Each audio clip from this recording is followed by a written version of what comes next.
हमारे संजय यादव ने कहा कि पानी की समस्या ये प्रदेश की जिम्मेदारी है ना, राजकीय सम्मान की बात प्रदेश की जिम्मेदारी है ना। जो यहाँ से सांसद जीत के गया दिल्ली, तो देश के प्रधानमंत्री गृह मंत्री से क्यों नहीं इस बात को रखा कि जवाहिर रजवार, इतवा रजवार, कारू रजवार, ये आज़ादी की लड़ाई में समाज के कैसे पुरोधा हैं जिनको सम्मान मिलना चाहिए। कभी यहाँ के जीतने वाले सांसद, जीतने वाले एमएलए, एमपी अपने अपने अधिकार क्षेत्र में कभी बात किए नहीं किए। सर, यहाँ जो भी नेता है वो राजनीतिक लड़ाई जाति से शुरू करते हैं, लेकिन जब बन जाने के बाद नेता तो बड़े बन जाते हैं, लेकिन वो अमीर गरीबी करते हैं, फिर अपने समाज को लोगों को बगल में बैठाते नहीं। इसके आप क्या कहते हैं? हम 19 साल से बिहार आते हैं और यूपी में पिछली बार सरकार में मंत्री थे, इस बार ही जल्दी मंत्री बन जाएंगे, ठीक है। लेकिन कभी मैंने समाज की भलाई से पीछे नहीं हटा।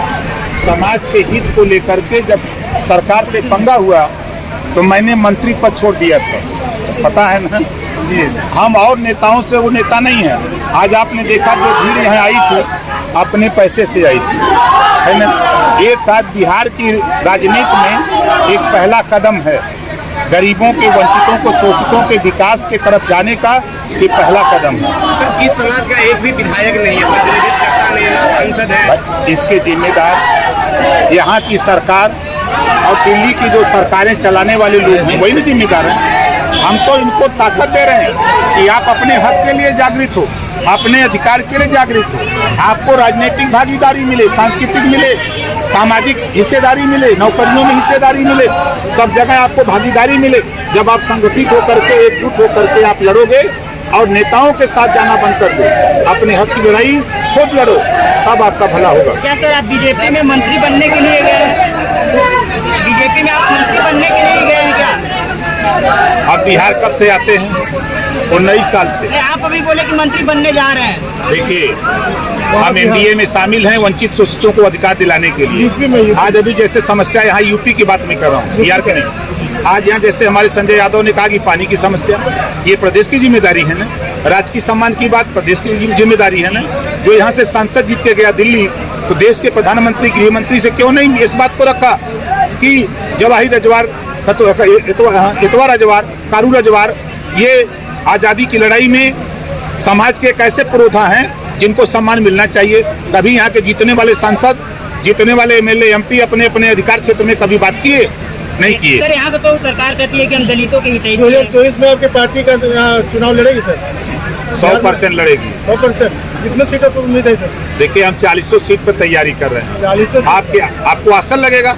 अभी हम यहाँ हैं, 16 को गया रहेंगे, 19 को रहेंगे भोजपुर, हम आरा। हम डेली कार्यक्रम, हम महीने में 10 दिन बिहार रहते हैं। कभी पश्चिमी चंपारण रहेंगे, तो कभी कटिहार रहेंगे, कहीं मधेपुरा रहेंगे, कहीं औरंगाबाद रहते हैं, तो कभी पूरे 38 जिले में हम अपनी पार्टी के लिए 40 लोकसभा की तैयारी में हैं। यूपी में आप एनडीए में है, बिहार में क्या अलग रहेंगे क्या? कोई जरूरी है कि उन्हीं के साथ रहेंगे। सर, आप राष्ट्रीय स्तर के नेता हैं।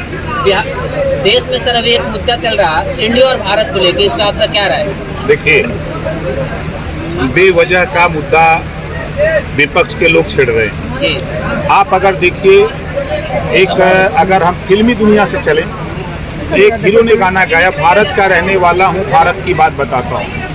आप अगर राष्ट्रगान की तरफ चलिए तो जनगण मन अधिनायक जय हे भारत भाग्य विधाता।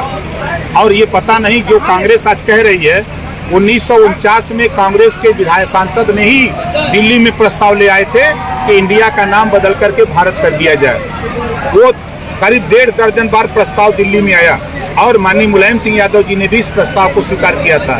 सारे नेता इस प्रस्ताव को ले आए, लेकिन अमली जामा पहनाने का काम अगर कोई कर रहा है तो माननीय नरेंद्र मोदी जी कर रहे हैं। इस नाते विपक्ष को इस बात की चिंता है कि कहीं ऐसा न हो कि हमारा मुद्दा जो है छीन जाए, इस नाते परेशान। सर, बिहार के विकास को आप कैसे देखते हैं? देखिए, बिहार में जो काम हुआ है, हम भाई नीतीश जी के सड़क निर्माण की सराहना करते हैं, लेकिन भागीदारी के सवाल पे उन्होंने भर के साथ, राजभर के साथ, रजवार के साथ, राजवंशी के साथ, पाल प्रजापति के साथ, कुम्हार नाई, गुण कुम्हार लोहार के साथ अन्याय किया है। चाहे वो लालू जी रहे हों, चाहे नीतीश जी रहे हों, चाहे जो भी सरकारें बिहार में रही हैं। आज आप ही सवाल किए ना कि एक भी एमएलए और एमपी नहीं बना, कौन जिम्मेदार है? जो यहाँ बिहार की राजनीति करने वाले बड़े नेता हैं, उन्हीं की जिम्मेदारी है ना। ओम प्रकाश राजभर तो अभी हम आए हैं, हम तो 19 साल से जगा रहे हैं कि जागो तभी सवेरा है, अपने हक के लिए लड़ो। ये लोग हक देने वाले लोग नहीं है, ये हक लूटने वाले लोग हैं, हक छीनने वाले लोग हैं, गुमराह करके सिर कोट लेने वाले लोग हैं। सर नीतीश कुमार भी तो महादलित के ऊपर ही डिपेंड है ना बिहार में, क्योंकि उनकी सरकार जो बनती है महादलित नहीं, रजवार राजवंशी तो महादलित है। इनको सांसद क्यों नहीं बनाया, इनको विधायक क्यों नहीं बनाया, इनको एमएलसी क्यों नहीं बनाया, इनको राज्यसभा क्यों नहीं बनाया, राजनीतिक भागीदारी क्यों नहीं दिया? सवाल है कि नहीं? सर घोषित चुनाव होने के बाद सर आपका मजाक उड़ाया जा रहा है सोशल मीडिया पर, सर आप क्या? देखिए, समाजवादी पार्टी के पास कोई असर तो है नहीं, समझ रहे हैं ना। भारतीय समाज पार्टी ने अपनी पूरी ताकत से उत्तर प्रदेश के मुख्यमंत्री के सामने भी जो प्रदर्शन था भारतीय समाज पार्टी का उन्होंने दिखा। हमने वहाँ डिप्टी सीएम माननीय केशव प्रसाद मौर्य की सभा लगी, उसमें भी हमारा प्रदर्शन देखा, और नामांकन में भी प्रदर्शन को देखा, और बूथ पर जहां हम हैं वहां 100% बूथ जीत करके दिए हैं। इसको दिल्ली से लेकर लखनऊ और पूरा देश मान रहा है।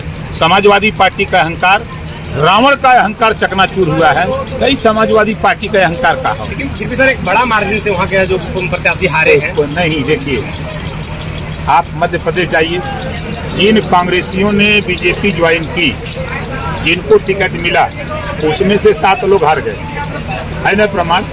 तुरंत इस्तीफा देना, फिर उसी सीट से लड़ जाना, तो रिएक्शन था, हम उसको स्वीकार करते हैं। सर क्या लगता है सर, अगर बिहार में भारतीय समाज पार्टी का स्थापना अगर हो जाता है, विधायक जीत जाते हैं, तो क्या इस समाज का पाएगा या नहीं पाएगा? हवा हवाई बात नहीं, देखो मैं फिर कह रहा हूँ, जो यहाँ से लक्ष्य है कि 10 विधायक जीत के सदन में जाएं, जब सदन में जाएंगे तो अपनी लड़ाई लड़ेंगे ना। आज चर्चा हो रही है ओम प्रकाश राजभर की यूपी में ना, पूरे देश में हो रही है, तो यहाँ का रजवार राजवंशी राजभर जब जाएगा सदन में तो किसकी लड़ाई लड़ेगा? अपनी लड़ाई लड़ेगा ना। अधिकार के बारे में तो अपने जो वंचित शोषित लोग हैं उनके हक की लड़ाई लड़ेगा। दशरथ मांझी इतने बड़े महापुरुष थे, लेकिन उनको जो सम्मान मिलना चाहिए वास्तविक मानव में उनको नहीं दिया गया। क्योंकि दुर्भाग्य यही है ना कि कदर नहीं, इंसानों की पूजा होती है बेईमानों की। जो काम करे वो 4 पावे, बात करे ते 12, जो घर बैठ के मजा उड़ावे ते पावे 18।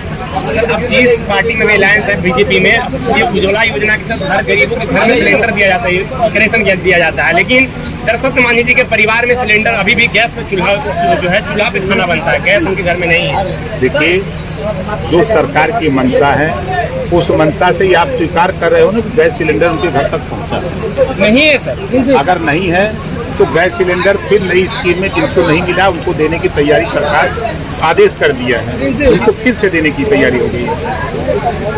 लास्ट सवाल करें कि यहाँ पे बिहार में अकेले चुनाव लड़ेंगे आप? अभी तो हम अकेले लड़ाई की तैयारी कर रहे हैं, फिर टाइम आएगा तो देखा जाएगा।